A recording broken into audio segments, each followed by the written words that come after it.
When we last visited the North Pole, we joined Santa Claus and Mrs. Claus at their home, where Santa was checking the children's letters and the lists, while Mrs. Claus baked cookies, all in preparation for this year's Christmas.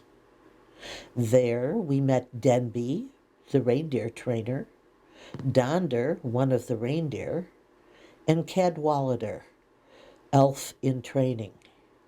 We also met Mortimer Oleander, the evil villain who wants to take over the North Pole, which will ruin Christmas. Hello, Wally. Hi, Denby. Hi, Santa. Santa, there are workmen down at the stables. They are taking measurements all over the place. And there was a cattle car that just came in and it parked behind the building. I figured out the guy with the mustache is the one who put all the flags all over the property. What's he up to? Oh, he's got some big plans, but don't worry. He can't buy the North Pole. Santa, it looks really nice in here. Why did you and Mrs. Claus do this over the weekend? They do this every year. The decorations go up for the Feast of St. Nicholas on December 6th. Who's St. Nicholas? You should ask Santa. He knows it all. Well, St. Nicholas, you might say, is my ancestor, or at least he's the beginning of Santa Claus. Jolly old St. Nicholas wasn't always a jolly old soul. He was born back in the 4th century in Myra in faraway Asia Minor. If you went looking for his birthplace today, it would be in a country called Turkey. His family was quite wealthy, but his parents died in an epidemic while he was still young. He was a good, kind man who helped the needy and the sick. While still young, he became a bishop. He was known for his charitable heart and his good works. He would travel on horseback through his part of the world, doing what he could to make people's lives better, particularly children's lives. One legend tells of a poor man with 3 daughters. Back then, a girl could not marry unless she had a dowry, or expensive gift, to give to the groom's family. Those daughters didn't have dowries. Nicholas heard of their problem, and late one night, he threw a pouch of gold coins through the window for the oldest girl so that she could marry. He did the same for the other 2 girls when they came of age. Nicholas sailed to other countries, including the Holy Land, and his reputation grew. It was a particularly dangerous activity at that time. He died on December 6th in the year 343. Within a year, the church proclaimed him a saint. Over the years, his name and his good works spread to Russia, where he is a patron saint. Saint Nick also eventually became the patron saint of children, sailors and mariners, paupers, bankers, pawnbrokers, and even prisoners. His generosity was recognized in England, Belgium, Italy, and in France, where the tradition of putting shoes or stockings near the hearth started. Nicholas would ride his horse from house to house, filling the stockings with candy, nuts, and fruit. If you find an orange in your stocking, it is a reminder of the bag of gold that he gave that poor daughter of legend. The Dutch moved to New Amsterdam, now New York, early in America's history, and they brought the story of St. Nicholas with them. In the 1800s, authors such as Washington Irving and Clement Moore wrote about him, bringing gifts during the night. Most people are familiar with "'Twas the Night Before Christmas." Moore's poem describes a visit by a jolly old elf. Moore mentions his name as St. Nicholas, never as Santa Claus, but he does name the 8 reindeer. The artists of that era drew Nicholas as short, round, and generally jolly. Finally, later in that century, a cartoonist used the name Santa Claus instead of St. Nick to depict a bigger jolly old elf.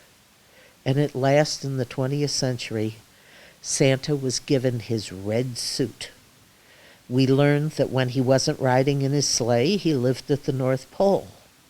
And we also got to meet Mrs. Claus. Even though we are now used to seeing Santa Claus around Christmas time, St. Nick still appears once in a while. We sometimes mistake him for Father Christmas, but the figures in long robes and mitered hats really are meant to represent Bishop Nicholas from Asia Minor. Well, I wish I'd known all about St. Nicholas, otherwise I would have hung up my stocking. Most people hang up their stocking on Christmas Eve, or they put out their shoes at that time. The children over in Germany and Poland and the Netherlands put out their stockings on December 5th. In Belgium this year, there's an exception to the COVID traveling restrictions. The head of Belgium gave St. Nicholas an exception so he can get around to all the children and their stockings. Mrs. Claus and I, to celebrate St. Nicholas Day on the 6th, get out all of our Christmas decorations and put them up. I think the decorations this year look exceptionally nice. I really like what you've done with the fireplace. Thank you. Daddy. What a lot of humbug. Take a good look at all your decorations, because by Christmas Eve they'll all be gone.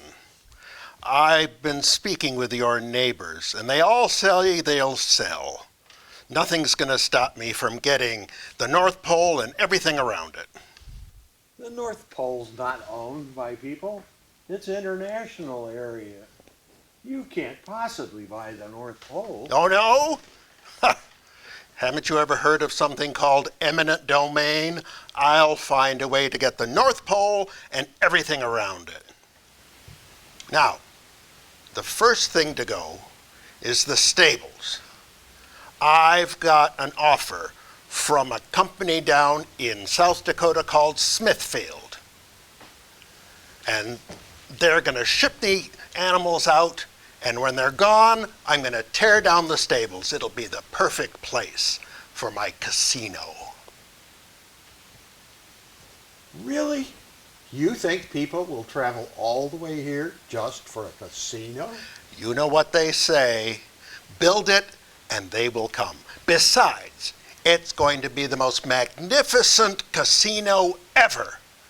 We're going to have skylights in the roof so that people can look up and see the northern lights. I'm going to have them scheduled for midweek so that we can boost up attendance. You can't schedule the northern lights. That happens because of sunspots. And around here we call them the aurora borealis. I suggest that you start moving things out. I have planned it so that the documents and the deeds for the properties will all be signed on the 23rd. And then on the 24th, eviction. On Christmas Eve? Yes, yes, yes. Oh, and by the way, the next thing I'll take down is this house. Small loss as far as I can see. So, you might want to start moving your things out now. All right.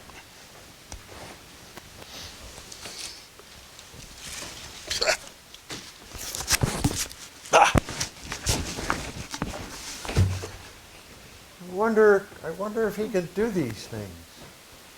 No, no, we'll still have to hold Christmas as usual. I better settle down. I think maybe a letter would settle me. Ah, Bye, Santa. goodbye, Denby. Thank you.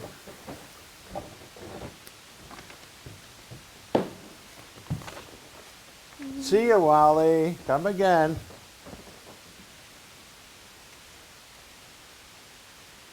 Dear Santa, my name is Irmgard, and I really want a puppy for Christmas.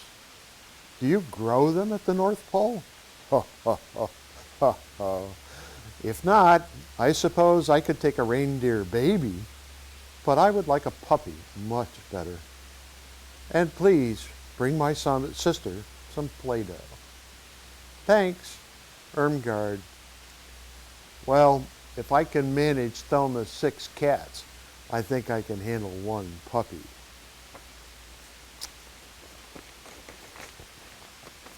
Let's try another here. Here. Diego, let's see. Dear Saint Nick, well, isn't that good? He knows Saint Nicholas. That's a knowledgeable young man. Dear Saint Nick, this year I would like a few new Hot Wheels to go with the ones you brought last year. A can of slime would be good too. Merry Christmas, Diego. Not you again. I've had the most amazing idea.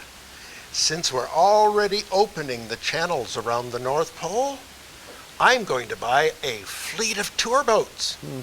Then I'll set up nets so that we can keep those animals in, like the ringed seals. It'll be marvelous. You can't build nets and close the seals. They need to migrate. Oh, bah. I'll get them some frozen fish and they can eat that. Oh, another thing the nets will be good for are to keep those smelly walruses out of there. We don't want the tourists seeing that. Ah. Oh, by the way, 2 more weeks until eviction. This is not a day when it's walking in a winter wonderland. Mr. Oleander keeps stopping by with more of his horrible ideas. The window is stuck, so I can't close him out. The North Pole has shrunk some more, and everybody seems really testy. I thought I'd try a new cookie recipe for the reindeer to cheer them up. Peanut butter and hot peppers. But I burned them. Not even Comet will eat these, and he'll eat almost everything. I'm sorry, but I can't really deal with cookies right now.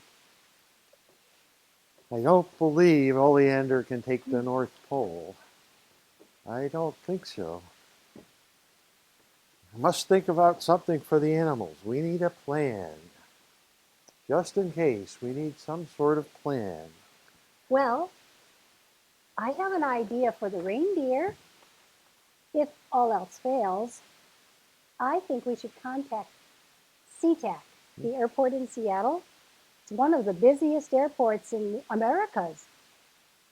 They might need some short flights for 1 or 2 passengers. The reindeer could handle that. Or transport for overnight packages. If SeaTac isn't interested, we could try Heathrow in England or one of the other airports. Well, I hope it doesn't come to that.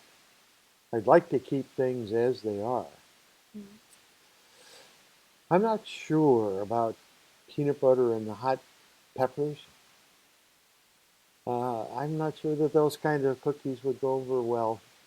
Maybe we could try some classic recipes, some oats and some wheat. I'll give it a try. Not too long now until eviction. You know, I've decided that the elves have to go.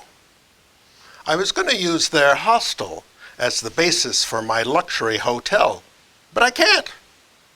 The beds are all too short. I can't even find anywhere to buy sheets for them. That's because we make them right here. Well, in any case, it's going to be easier just to knock it down.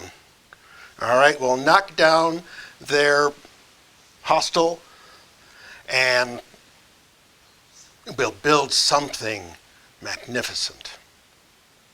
Oh, right. Jacuzzis, windows overlooking the channels, big balconies protected from the wind. It'll be marvelous.